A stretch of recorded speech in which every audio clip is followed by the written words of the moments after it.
Journée mondiale des réfugiés, l'enfer des migrants retenus sur l'île de Nauru. Des avocats de réfugiés manifestaient le 5 octobre 2016 à Sydney, appelant à la fermeture des centres de détention australiens sur les îles de Nauru et Manu.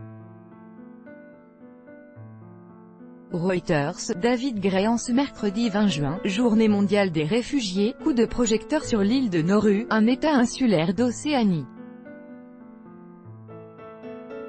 La plus petite république du monde héberge un centre de rétention où sont envoyés de force une partie des demandeurs d'asile qui tentent d'entrer en Australie. Ils sont des centaines à y être parqués dans des conditions que plusieurs ONG décrivent comme inhumaines. Si les allégations de maltraitance, d'agression sexuelle, de négligence sont régulièrement rapportées dans la presse locale, et ont fait l'objet d'un rapport d'une commission sénatoriale australienne, aucune mesure n'a été prise par les autorités australiennes.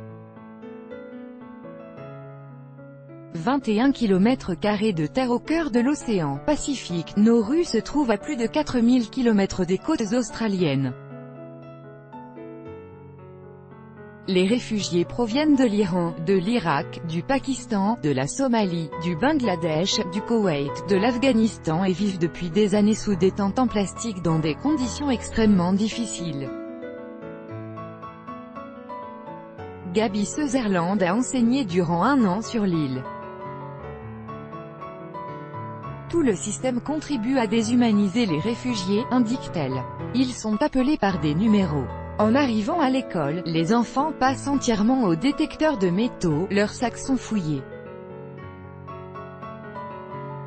Je me souviens d'un garçon qui était arrivé un jour très tendu, en colère.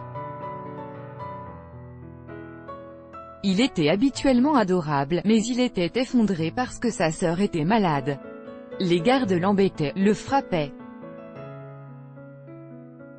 Cela arrivait souvent à beaucoup d'enfants. Il y a 6 jours, une de ses anciennes élèves lui a envoyé un message vocal après le suicide d'un jeune réfugié iranien. Je pleurais, tous les enfants pleuraient. Nous l'aimions beaucoup, il était parmi les plus courageux des garçons. Le petit Ali serrait sa maman et lui disait « Maman, ça va aller, tu ne perdras plus jamais personne, je serai toujours avec toi ». Ça m'a rendu tellement triste. Une douzaine de suicides ont été recensés ces 6 dernières années dans les centres de rétention de Nauru et Manu situés en Papouasie-Nouvelle-Guinée.